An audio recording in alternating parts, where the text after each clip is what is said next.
Snow showed the power of maps to save lives. Snow showed the power of maps to save lives. Finally, Snow's map convinced people to clean up the water. Finally, Snow's map convinced people to clean up the water. London continued to dump sewage into the Thames. London continued to dump sewage into the Thames. Snow saved thousands by convincing the city to shut down the Broad Street Pump. Snow took his evidence to London's sanitation board, pleading with them to shut down the deadly water pump. When they did, the epidemic stopped. Inspectors then dug into the foundation and found a crack in the wall between the pump's cistern and a neighboring basement cesspool, which had been leaking sewage directly into the water. Still, the sanitation board refused to believe that water spread cholera. In their final report, they concluded, "We do not find it established that the water was contaminated in the manner alleged, nor is there before us any sufficient evidence to show whether inhabitants of the district drinking from that well. In short, after careful inquiry, we see no reason to adopt Snow's belief."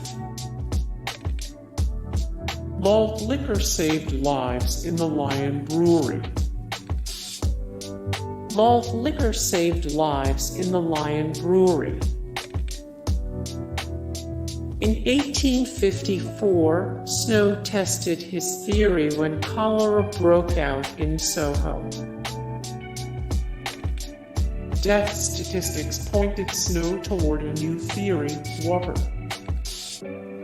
If the miasma theory was right, one group would have the highest mortality rate: the night soil men, who literally shoveled human feces for a living and odious but relatively well-paying Victorian occupation. And yet, John Snow realized their death rate was low. He began to chart the neighborhoods where the highest numbers of people were dying.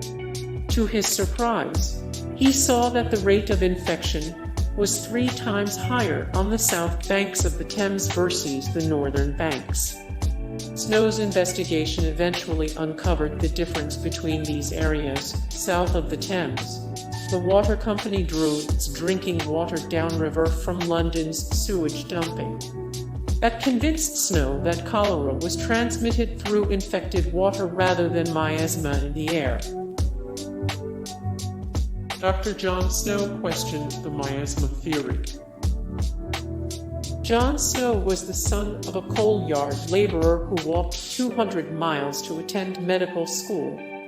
At age 18, he witnessed the horrors of a cholera outbreak in Newcastle, where he saw sick men hauled up from the coal pits after having had profuse discharges from the stomach and bowels, and when fast approaching to a state of collapse.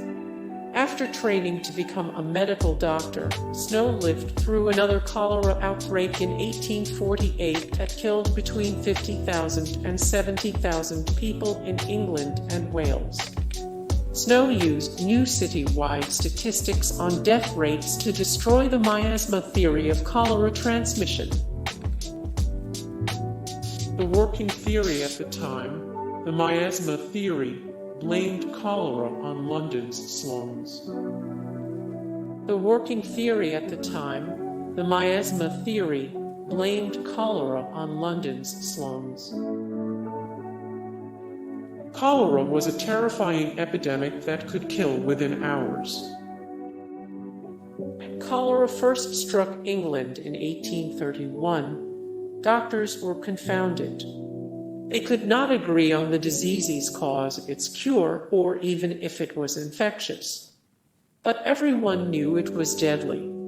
Cholera was dangerous because it quickly dehydrated victims who were struck with uncontrollable vomiting and diarrhea. As the London Gazette reported in 1831, an infected person had a look of terror and wildness. The skin was deadly cold and often damp, and the tongue was flabby and chilled like a piece of dead flesh. Hey guys, thank you so much for the support and likes and comments down below, and also thank you so much for watching, and I look forward to see you in the next video then. Take care. Bye.